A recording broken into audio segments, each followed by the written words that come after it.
خیلی خب این خیا کنم نگاه کنم این میوه کاکتوس بود یا همون زبون مادر شوهر خیلی خار داره. الان من برم باز کنم ببینیم چه تری. خب اینا برم باز کنم.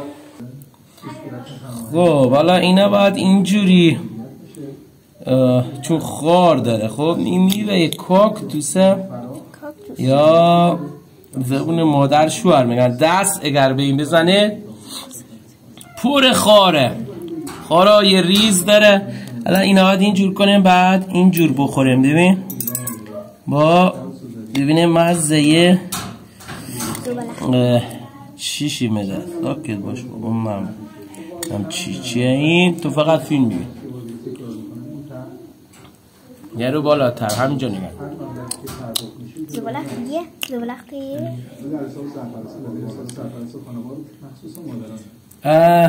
مثل دونه اناره توش.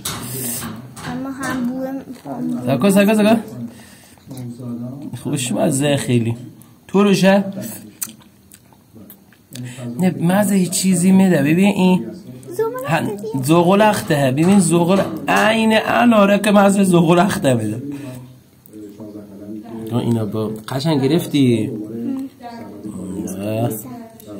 نه ایستم نکن. اون که دوتا دیشو ببورم.